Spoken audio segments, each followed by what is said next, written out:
आप सभी का एक फिर से स्वागत है हमारे पौराणिक कथा यूट्यूब चैनल पर। एक सोमनाथ ज्योतिर्लिंग गुजरात। सोमनाथ मंदिर जो कि गुजरात के सौराष्ट्र में स्थित है, यहाँ की वास्तुकला चालुक्य शैली से मिलती है। माना जाता है कि भगवान शिव इस तीर्थ स्थल पर प्रकाश के एक जलमग्न स्तंभ के रूप में प्रकट हुए थे।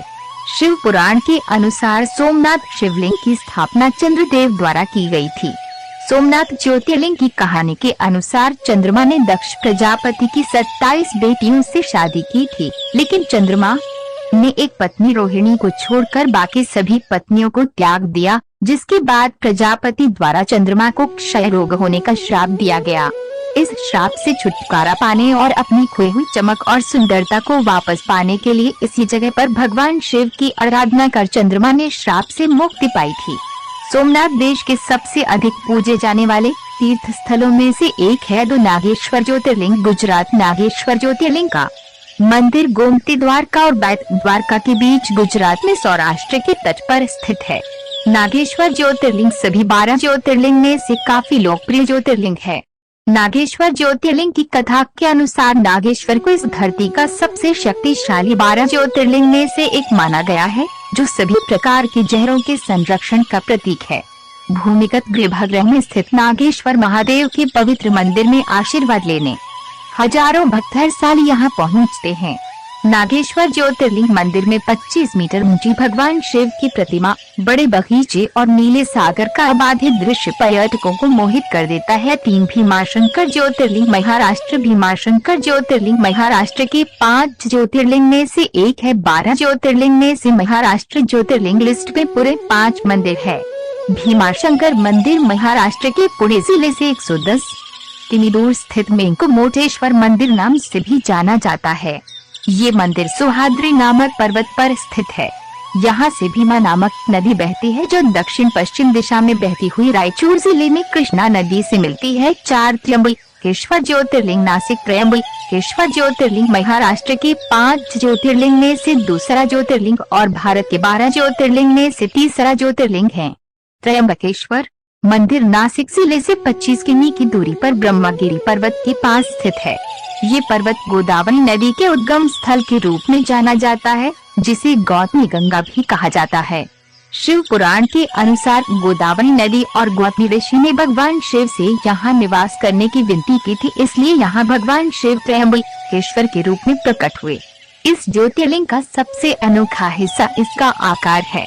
एक तीर्थ स्थल के बजाय यहाँ एक खंभा है, जिसमें 3 खंबे हैं। ये 3 खंबे सबसे शक्तिशाली और आधिकारिक देवताओं ब्रह्मा, विष्णु और महेश का प्रतिनिधित्व करते हैं। 5 वैद्यनाथ ज्योतिर्लिंग। झारखंड देश के सबसे ज्यादा पूजे जाने वाले ज्योतिर्लिंग में से एक है वैद्यनाथ। वैजनाथ भी हिंदू धर्म के सत्य के 52 शक्ति पीठों में से एक है। पौराणिक कथाओं और 12 ज्योतिर्लिंग कहानी के अनुसार यहाँ रावण ने वर्षों तक शिव की आराधना की थी और शिव को लंका में आमंत्रित किया था। शिव ने शिवलिंग के रूप में खुद को रावण को सौंपा और कहा कि लंका के पहुंचने तक ये शिवलिंग नीचे नहीं गिरना चाहिए, लेकिन रावण ने भगवान शिव की अवज्ञा की और लंका पहुंचने से पहले ही शिवलिंग उनके हाथों से नीचे गिर गया। जहां ये शिवलिंग गिरा, वहीं भगवान शिव देवघर में वैद्यनाथ के रूप में निवास करने लगे। सावन के महीने में यहाँ ज्यादा पद यात्रा होती है। लोगों का मानना है कि यहाँ भगवान शिव की आराधना करने से सभी दुखों से मुक्ति मिलती है। केदारनाथ ज्योतिर्लिंग उत्तराखंड। शिव पुराण के अनुसार 12 ज्योतिर्लिंग हैं, जिसमें से 5वां ज्योतिर्लिंग केदारनाथ है, जिसे केदारेश्वर भी कहा जाता है। यह तीर्थ स्थल 4 धामों में से एक है। ये उत्तराखंड राज्य में स्थित है। इसके पश्चिम की ओर मंदाकिनी नदी बहती है। उत्तराखंड के 4 धाम गंगोत्री, यमुनोत्री, बद्रीनाथ और केदारनाथ हैं, जिसमें केदारनाथ का बड़ा महत्व है। यह पावन तीर्थ स्थल मनमोहक पहाड़ियों से घिरा हुआ है। केदारनाथ जाने वाले तीर्थयात्री पवित्र जल लेने के लिए सबसे पहले गंगोत्री और यमुनोत्री जाते हैं, जिसे वे केदारनाथ शिवलिंग को अर्पित करते हैं। बेहद ठंडे मौसम और बर्फबारी के कारण यह मंदिर साल में केवल 6 महीने मई से जून तक खुलता है। माना जाता है कि केदारनाथ के दर्शन करने के बाद व्यक्ति का जीवन सफल हो जाता है। 7 श्री काशी विश्वनाथ। ज्योतिर्लिंग वाराणसी। उत्तर प्रदेश के वाराणसी में स्वर्ण मंदिर के रूप में प्रसिद्ध काशी विश्वनाथ भारत में 12 ज्योतिर्लिंगों में सबसे ज्यादा लोकप्रिय है। सन 1780 में महारानी अहिल्याबाई होलकर द्वारा निर्मित ये ज्योतिर्लिंग हिंदुओं के लिए एक महत्वपूर्ण धार्मिक स्थल है। भक्तों का मानना है कि भगवान शिव ने यहाँ निवास कर सभी को खुशी और मुक्ति प्रदान की थी। इस जगह के बारे में माना जाता है कि प्रलय आने पर भी विश्वनाथ मंदिर डूबेगा नहीं, बल्कि ऐसे ही बना रहेगा।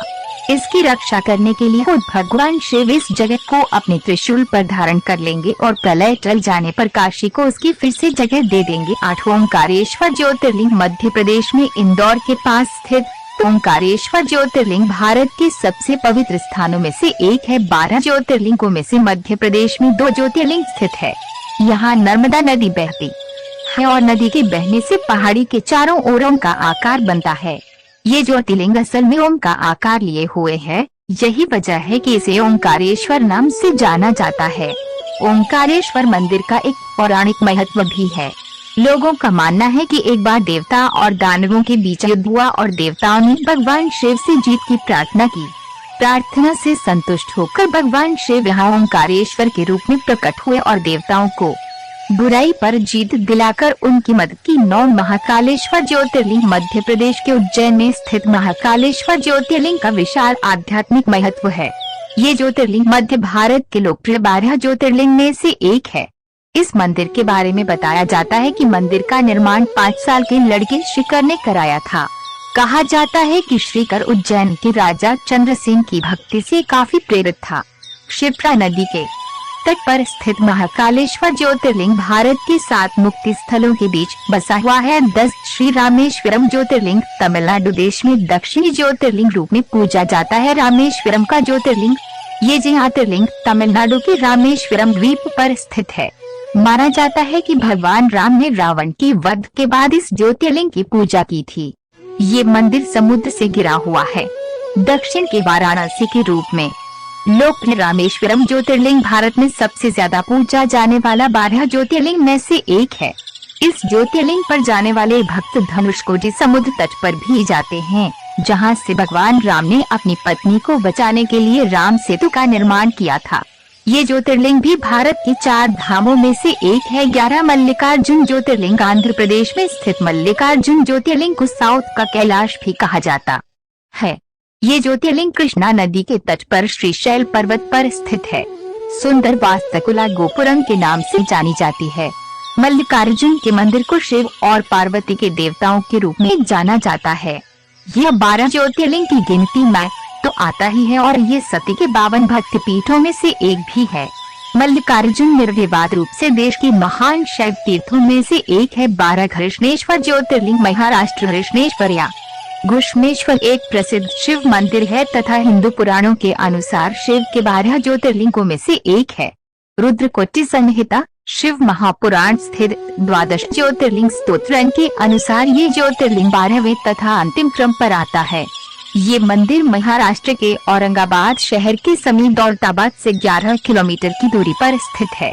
यह स्थान विश्व प्रसिद्ध वेलोरा गुफाओं से एकदम लगा हुआ तथा वेलूर नामक गांव में स्थित है। प्राचीन हिंदू धर्म ग्रंथों में इसे कुमकुमेश्वर के नाम से भी संदर्भित किया गया है। इस मंदिर को इसके चित्ताकर्षक शिल्प के लिए भी जाना जाता है। यदि क्रम की बात करें तो हिंदुओं के लिए घृष्णेश्वर ज्योतिर्लिंग की यात्रा का मतलब होता है 12 ज्योतिर्लिंग यात्रा का समापन।